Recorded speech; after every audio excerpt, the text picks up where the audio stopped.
कभी भी जब इंसान को बूम की आवाज जब सुनाई देती है तो उसके अंदर एक डर बैठ जाता है कि ऐसा क्या हो गया।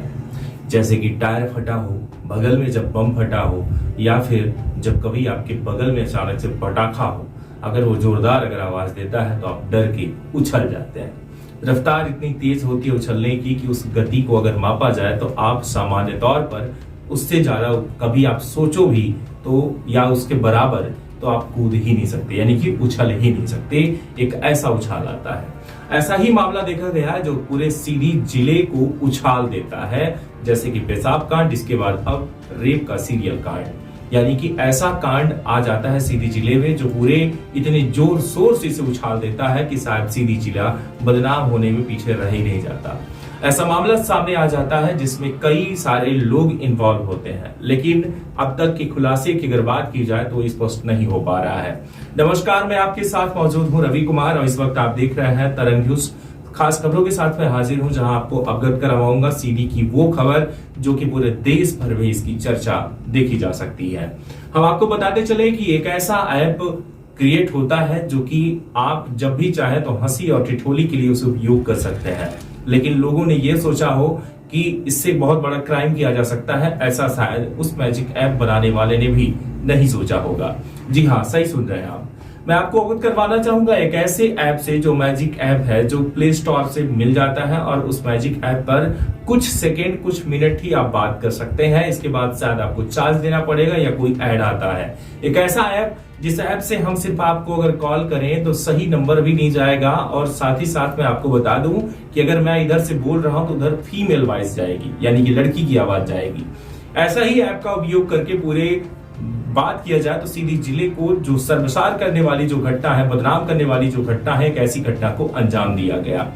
मझौली क्षेत्र एक ऐसा क्षेत्र जहां पर आदिवासियों की अगर बात की जाए तो सबसे ज्यादा लोग वहां पर आदिवासी के ही लोग मौजूद रहते हैं, जिसे कहा जाए कि अगर बात किया जाए पूर्वांचल क्षेत्र जिसे हम कहते हैं, या आदिवासी बहुल क्षेत्र अगर बात किया जाता है तो आदिवासी बहुल क्षेत्र यही सीधी ही कहलाता है। सीधी जिले में उस क्षेत्र में सबसे ज्यादा अगर बात की जाए तो शिक्षा का स्तर जो है वो आज भी शून्य ही देखा जा सकता है। आपने कई बार हमारे इस तरंग न्यूज पर आपने वीडियो देखी होगी जिस पर आपने देखा होगा कि हम सब सवाल जब करते हैं तो बच्चों को पता ही नहीं रहता कि आखिर उसका जवाब क्या होगा। ठीक तरीके से तो विषय आपके कौन कौन से लगते हैं इस बात की भी नॉलेज उन्हें नहीं होती। सोचिए ऐसे ही मामलों पर अगर आदिवासी क्षेत्र में अगर शिक्षा का स्तर इतना शून्य है तो सबसे बड़ा अगर कांड का अगर कुछ भी कहा जाए तो इसका अंश जाता है उस शिक्षक को, जो शिक्षक ने अभी तक अपने स्टूडेंट को जागरूक ही नहीं किया या फिर उसे पढ़ा नहीं पाया, और उसी का ये कहीं ना कहीं जो कहा जाता है कि अधूरा ज्ञान होता है, जो अल्प ज्ञान हमेशा बेहद खतरनाक होता है। ऐसा ही मामला देखा गया कॉलेज का, एक ऐसी कॉलेज जहां सरकारी कॉलेज में कई सारी लड़कियों का आवागमन यानी कि पढ़ने जाया करती थी। उस कॉलेज में जब बात किया जाए तो अब स्कॉलरशिप की बात आ जाती है तो सबसे पहले लोग बड़ा उत्साहित होते हैं, क्योंकि यहाँ पर सरकार के द्वारा उनके पूरे महीने भर का खर्च और साथ में वहां पर रहने का खर्च, ये दोनों खर्च सरकार देती है स्कॉलरशिप के माध्यम से। गरीब की अगर बात की जाए तो गरीब अगर ठीक तरीके से पढ़ाना चाहे या ना चाहे, उसके पास पैसा अगर ना हो तब भी वहां पर सरकार देती है पढ़ाने के लिए पैसे, और सरकार इसी चीज के लिए देती है कि आदिवासियों और हरिजन ओबीसी जो भी है उन सभी के बच्चों को, यानी कि जिनको छूट मिलती है, जिनका पैसा स्कॉलरशिप के रूप में वापस आता है, उनका सिर्फ इतना ही उद्देश्य है कि ये पढ़ सकें और आगे बढ़ सकें। लेकिन स्कॉलरशिप के नाम पर इतना बड़ा घोटाला, इतना बड़ा रेपकांड हो जाएगा, इंसान को पता ही नहीं था। यहाँ पर स्कॉलरशिप का फॉर्म तो फिलअप करवा लिया गया, यहाँ तक कि जो उसके मेंबरशिप की अगर बात की जाए, यानी कि उस फैकल्टी की अगर बात की जाए जो कि वहां पर मौजूद होते हैं, उनके द्वारा ठीक तरीके से फॉर्म भराया गया या नहीं, ये कभी शायद बच्चों यानी कि उन स्टूडेंटों को जो है बताया ही नहीं गया। उसका इतना बड़ा परिणाम भोगना पड़ेगा, इस बात का जो है खुलासा इंसान कर ही नहीं पाया।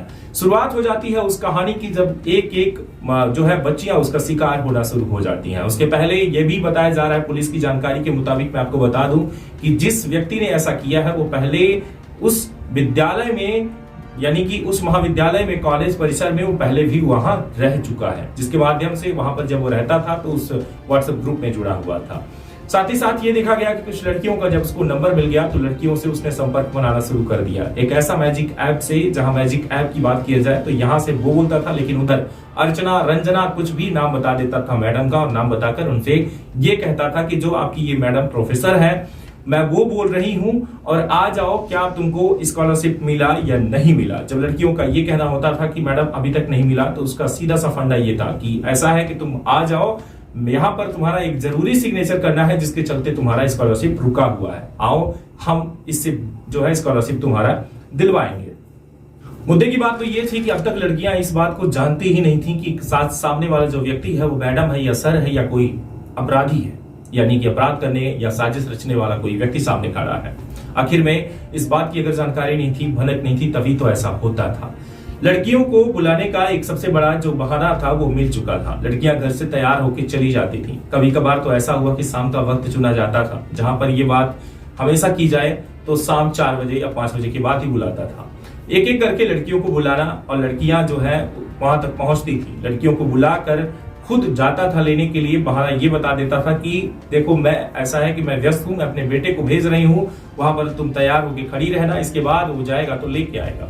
बाइक पर पीछे बैठाकर उस व्यक्ति को अगर बात किया जाए तो हेलमेट लगा के, जो कि सामने वाला व्यक्ति उसे पहचान ही ना पाए, इसलिए बाइक पे बैठकर हेलमेट और ग्लव्स लगाकर वहां से निकलता था। इसके बाद लड़की को ले जाकर एक अंधेरे का फायदा उठाकर और एक ऐसे कमरे में उसे बंदिश बनाकर कई बार उसके साथ दुष्कर्म करता, जो कि 1 बार 2 बार 3 बार 4 बार, जब तक उसका मन न भर जाता तब तक लड़की के साथ अत्याचार करता रहता। अत्याचार की वारदात को इतना ज्यादा उसने मतलब अगर बढ़ा दिया कि लड़कियों की संख्या ही बढ़ती गई। एक लड़की की बात करें तो एक लड़की को सिर्फ एक ही बार, इसके बाद दूसरी लड़की को, फिर तीसरी लड़की को, यानी कि ऐसा कहीं ना कहीं उसके अंदर कहा जाता है कि कुछ ऐसे साइको वाले जो है साइको किलर होते हैं, यहाँ पर साइको रेपिस्ट कहा जा सकता है, जिस तरीके से कि मतलब वो जो व्यक्ति था वो एक ही लड़की को सिर्फ एक ही बार उठाता था, ना कि दूसरी बार, ना ही उसे कोई ऐसा ब्लैकमेल करता था कि तुम दोबारा चल के आओ। लेकिन मुद्दे की बात तो यहाँ पर यह थी कि उसका मोबाइल वो रख लेता था। अब उसकी खास वजह जो है अब तक स्पष्ट नहीं हो पाई कि आखिर में मोबाइल वो क्यों रखता था, मोबाइल रखने की वजह क्या थी। अगर मोबाइल की वजह अगर कोई और चीजें होती तो ये चीजें स्पष्ट नहीं हो पाती कि आखिर में घर में उसने क्यों नहीं बताया। नहीं, लड़की जब घर पहुंचती है तो वो घर में क्यों नहीं बता रही है। जब उसकी कोई वीडियो, पुलिस का कहना यह है कि कोई वीडियो भी नहीं बनाई जाती थी, तो घर में वो लड़की क्यों नहीं बताती थी, इस बात का अभी तक खुलासा नहीं हो पाता। लेकिन ये जरूर था कि धमकाया तो होगा और धमकाता ही रहा होगा। साथ ही साथ बात ये थी कि मोबाइल जब वो रख लेता था तो उसी सिम कार्ड से वो दूसरा व्हाट्सएप जो है उसका बनाता था। उस व्हाट्सएप ग्रुप को जब इंस्टॉल कर लेता था तो उसके माध्यम से वो और लड़कियों का नंबर उसको मिल जाता था, क्योंकि लाजमी है कि एक लड़की कई सारी लड़कियों से जुड़ी होती है। कभी कभार कई ग्रुप होते हैं, उस ग्रुप में लड़कियां जुड़ी रहती हैं। उस ग्रुप में जब देखा कि वो जुड़ी हुई है तो उनसे वो बात करने का प्रयास करता है और फिर उनको भी साजिश का शिकार बनाता है। दरवाइदर ऐसा ही सब चलता रहा। इसके बाद एक ऐसा मामला आता है जो एक लड़की आकर थाने में कंप्लेंट करने का प्रयास करती है। जब वो आती है तो शायद पुलिस वाले भी हैरान रह जाते हैं कि ये ऐसा हुआ नहीं होगा, लेकिन इसके बाद पुलिस ने जांच पड़ताल की और मामला पंजीबद्ध कर दिया। सामने वाले व्यक्ति को ढूंढना शुरू कर देते हैं। जब उसको ढूंढना शुरू कर देते हैं तो वो व्यक्ति मिल भी जाता है। इसके साथ साथ उसके साथ और जो 3-4 जो सहयोगी थे, सहयोगी भी मिल जाते हैं।